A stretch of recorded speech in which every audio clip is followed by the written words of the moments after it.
ধরুন আপনি রাস্তায় হাঁটছেন, হঠাৎ একটা ব্যাগ পড়ে থাকতে দেখলেন। ভিতরে আছে 50,000 টাকা আর একটা আধার কার্ড। এখন প্রশ্নটা সহজ, আপনি কি করবেন? ফিরিয়ে দেবেন নাকি একটু ভাববেন আমারও তো দরকার আছে? এটাই নৈতিকতা।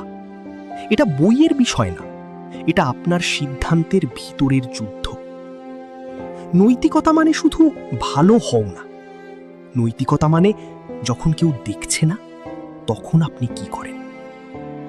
আমরা সবাই নিজেদের ভালো মানুষ ভাবি, কিন্তু বাস্তবতা হলো আমরা পরিস্থিতি অনুযায়ী নৈতিক হয়ে যাই।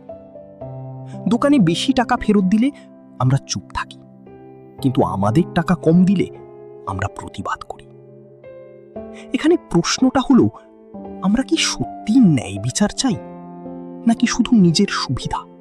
একটা ক্লাসিক চিন্তার পরীক্ষা। একটা ট্রেন নিয়ন্ত্রণের বাইরে ছুটে যাচ্ছে, সামনে 5 জন মানুষ বাঁধা আছে। আপনার হাতে একটা লিভার আছে, যদি টানেন ট্রেন অন্য লাইনে যাবে, কিন্তু সেখানে 1 জন মানুষ মারা যাবে। প্রশ্ন, আপনি কি লিভার টানবেন? বেশিরভাগ মানুষ বলে হ্যাঁ, 5 জনকে বাঁচাতে 1 জনকে মারতে হবে। কিন্তু এবার ভাবুন, আপনি একটা ব্রিজে দাঁড়িয়ে আছেন, আপনার পাশে একটা মোটা মানুষ দাঁড়িয়ে আছে। যদি তাকে ধাক্কা দেন, সে ট্রেন থামাবে, 5 জন বাঁচবে। এখন কি আপনি তাকে ধাক্কা দেবেন? অদ্ভুত না? দুটো পরিস্থিতি একই ফলাফল, তবুও আমাদের সিদ্ধান্ত বদলে যায়। কারণ আমরা লজিক দিয়ে না, ইমোশন দিয়ে নৈতিকতা বিচার করি। এবার বাস্তব জীবনে আসি। একজন কৃষক সারা দিন মাঠে কাজ করে। একদিন সে দেখে পাশের জমির ফসল তার জমিতে ঢুকে পড়েছে। এখন তার সামনে 2টা পথ। 1, চুপচাপ ফসল নিয়ে নেওয়া। 2, প্রতিবেশীকে জানানো। আইন হয়তো কিছু বলবে না, কিন্তু নৈতিকতা বলবে। আর একটা উদাহরণ, তুমি একটা ভিডিও বানালে, কিন্তু ভিউজ আসছে না। হঠাৎ দেখলে একটা ক্লিকবেট টাইটেল দিলে ভিউজ বাড়ে। প্রশ্ন, তুমি কি সত্যি না বলে শুধু ভিউজের জন্য মিসলিডিং করবে? এটাই আধুনিক নৈতিকতা, সত্য বনাম সফলতা। আমরা খারাপ না, কিন্তু আমরা দুর্বল। আমরা অনৈতিক হই 3টা কারণে। 1, নিজের লাভ, আমার লাভ হলে ঠিক আছে। 2, সমাজের চাপ, সবাই করছে আমিও করব। 3, নিজেকে বোঝানো, একবার করলে কিছু হবে না।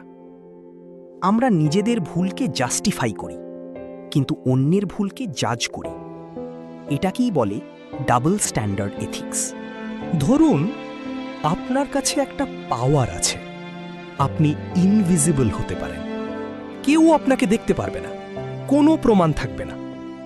এখন আপনি কি করবেন? ব্যাংক থেকে টাকা নেবেন, অন্যের গোপনীয়তা ভাঙবেন, নাকি একই মানুষ থাকবেন? এই প্রশ্নটাই আসল। নৈতিকতা কি শুধু ধরা পড়ার ভয়?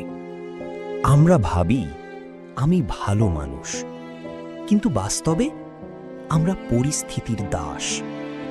ক্ষুধার্ত মানুষ চুরি করতে পারে, ক্ষমতাবান মানুষ অন্যায় করতে পারে, সাধারণ মানুষ চুপ থাকতে পারে। নৈতিকতা একটা স্থির জিনিস না, এটা একটা কন্টিনিউয়াস স্ট্রাগল। শেষ প্রশ্নটা খুব সিম্পল, আপনি কি ভালো মানুষ নাকি শুধু সুযোগ পাননি খারাপ হওয়ার? নৈতিকতা মানে পারফেক্ট হওয়া না, নৈতিকতা মানে প্রতিদিন একটু করে সঠিক সিদ্ধান্ত নেওয়া। আপনি কি করতেন প্রথম পরিস্থিতিতে?